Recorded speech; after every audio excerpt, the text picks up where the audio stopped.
Mr. Markowitz, anything to report? Nothing else to add to this discussion. Thank you. The assessor's report. Anything in the assessor's report? No? No. Good. Mr. Terenzi, any finance? You got 35 years of experience right now. 30 years. We weren't able to get the monthly report. It'll be out tomorrow for September. I've looked at the numbers. The revenue numbers, I'm projecting that we will meet our revenue numbers, but the components of the revenues are going to be completely upside down. And how are they different? Well, the mortgage tax is going to be tremendously low. It's probably going to be 50% lower. Our interest revenue is going to be 50% lower than what we budgeted.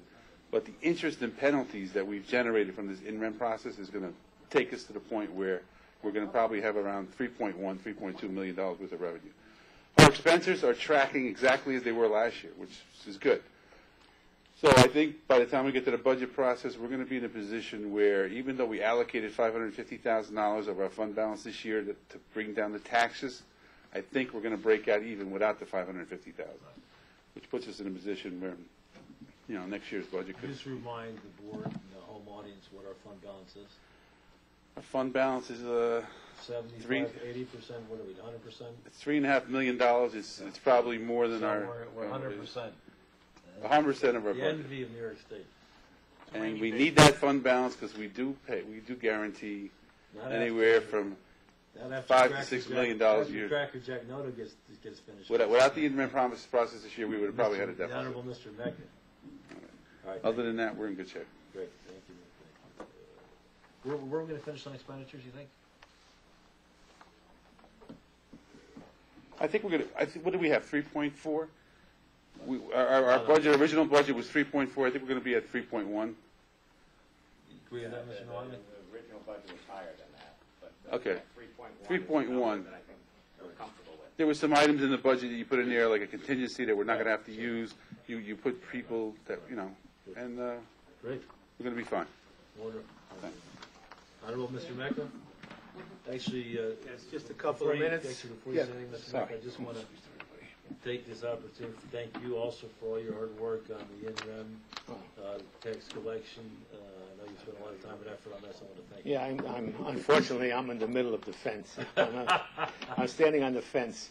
Anyway, I just want to bring up to date that Mr. Noto and I have been working quite closely together, not only on this, but we are now going to do the follow-up letters for anybody that owes 08 taxes and has not come forward to respond on the August letter. And hopefully that should give us pretty good. And by next month, I hope to have a full report, because anybody that does not respond to there will start to look at going into in-rem next year. So we'll have a handle on how much money we're talking about that's going to still be out there, how much money has come in, how much money is coming in. We'll have a little better perspective. Again, I think we say this every meeting, but actually it's quite interesting. County Executive Collins from Erie County, what he's done is he's turned this county into a collection agency. So he basically, after 7 or 8 months into the year, what he does is the opposite. He guarantees the payments to the towns and villages and basically takes on the tax liens.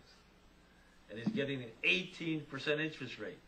So he's financing his county, and everything's always great. They're paying me, 7, 8 months into the year. Well, no, he's taking your tax liens and earning 18%. And so the important point for the people at home is pay your taxes, because you're just getting crushed on the interest rate. Go to your bank and try and get a loan, because you're getting crushed. These are statutory interest rates. We have no control except for that. Exactly. Yes, you're right, absolutely right. And talk about stories. There's one place in Mamaroneck that's a warehouse, and the woman said, "Mr. Mecca, I have $50,000 worth of wine in storage in that building. If you take it, what am I going to do with the wine?" I said, "Well," she says, "people aren't going out to eat, so restaurants aren't buying any wine. I'm in trouble." I said, "Well," I said, "we can't barter." Well, for the wine. Town Attorney Noto, I got the same letter. You got, right? Yes, you did. I asked her to put it. $50,000 in wine. Yeah. Well, that narrows We'll it down. talk about that. Yeah. See, this is what we do. Hear all these things, and we do face it. But one thing to alleviate I understand where you're coming from, and I understand what you're saying. But remember, by the time these people got to this in rem, they've already gotten 5 bills from my office. They've gotten 5 notices that they've been delinquent before this process even began. And that was Now, 3 if years they or don't 3 come, years? yeah, if they don't come back to us, then we must assume someone is getting the mail.